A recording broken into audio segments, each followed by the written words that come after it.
శరణకు జోహార్ జోహార్ కాంగ్రెస్ రవాణాకు జోహార్ జోహార్ కలిశాల గ్రామ అమర వీరులకు సాధిద్దాం సాధిద్దాం సాధిద్దాం సాధిద్దాం అమర వీరులకు సాధిద్దాం అది వట్టాను ఇలా మైక్ కెమెరాలో వస్తుంది. నేను పెద్దగా మాట్లాడటానికి రాలేదు. దేశవ్యాప్తంగా ప్రజల మేలు కోరే వాళ్ళు, ప్రజల సమస్యలు పరిష్కరించాలనుకునే వాళ్ళు ప్రతి ఒక్కరూ మావోయిస్టులతో చర్చలు జరగాలి, ఉద్యమకారులతో చర్చలు జరగాలని కోరుకుంటున్నారు. అట్లా కోరుకున్నటువంటి ఒక కమిటీలో నేను కూడా బాధ్యున్నే. ఈ సందర్భంలో చాలామంది హింస చెలరేగుతాంటే మీరు ఎన్నడూ మాట్లాడారు, ఇప్పుడు మావోయిస్టుల గురించి మాట్లాడుతున్నారంటే హింస గురించి లెక్కలు వేసుకోవాలంటే అది కూడా చర్చ పెట్టుకోవడానికి కూడా ఈ దేశంలో బుద్ధిజీవులు సిద్ధంగానే ఉందని చెప్పి నేను చెప్పదలుచుకున్నా. ఇవాళ ఈ వెలిశాలకు చరిత్ర చాలా ఉందని ఒక కళాకారుడు పాట పాడినట్టుగా పర్లేదండి.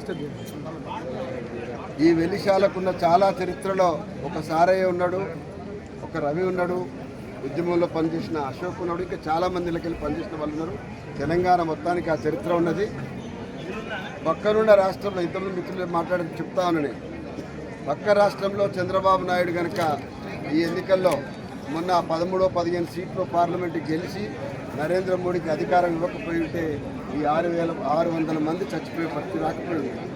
తప్పకుండా ఈ పెంపు వచ్చే వేరే ప్రభుత్వం ఉంటే కనుక చర్చల కన్నా వచ్చి ఉండే.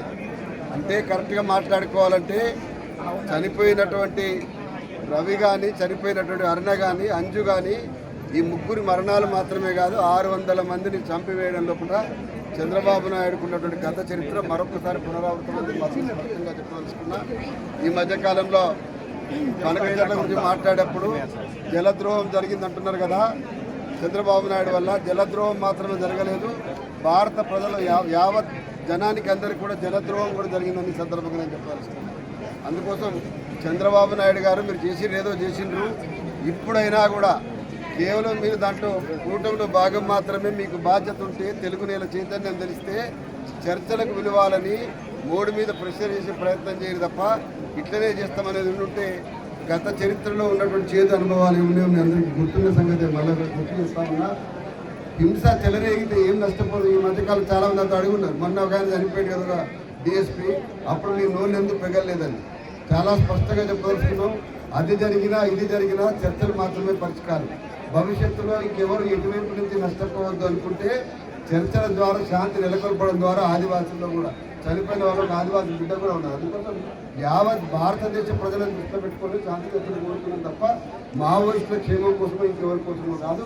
ఇది పరిష్కరించబడాలని చెప్పి ఈ సందర్భంగా రవి నకరికల్కు శాంతి చర్చల సందర్భంలో 2004 వచ్చినప్పుడు మాతో మాట్లాడున్నాడు. ఏ మందిరాకి ఇష్టం లేదు చర్చ జరిగాయో ఇవాళ ఈ దేశంలో ఇంకొక ఇష్టంలో ఇంకెక్కడో ఒక దగ్గర మొత్తం యావత్ హోంమంత్రి మిగతా వాళ్ళందరూ కూడా చర్చలకు పంపాలని చెప్పి డిమాండ్ చేస్తున్నా.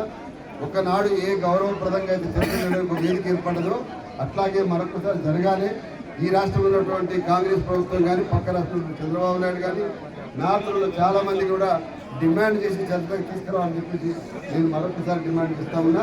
ఇప్పటికే ఈ కాల్పులు ఆపివేయాలి ఏకపక్షంగా అని చెప్పేసి చాలామంది నాయకులు డిమాండ్ చేస్తున్నారు. ఈ మధ్యకాలంలో వరంగల్కి వచ్చినప్పుడు కేసీఆర్ గారు కూడా డిమాండ్ చేస్తున్నారు. వారి యొక్క చర్య కేవలం స్టేట్మెంట్ కాకుండా నేను ఇవాళ బీఆర్ఎస్ స్పష్టంగా వేదిక చెప్తున్నా. ఒక స్టేట్మెంట్ కంటిన్యూటీ స్టేట్మెంట్ సరిపోదు. యావత్ పార్లమెంట్లో ఉన్నటువంటి వాళ్ళ ద్వారా కూడా సీరియస్ ప్రయత్నం చేయాలని చెప్పి చంద్రశేఖరరావు గారికి విజ్ఞప్తి చేస్తాను.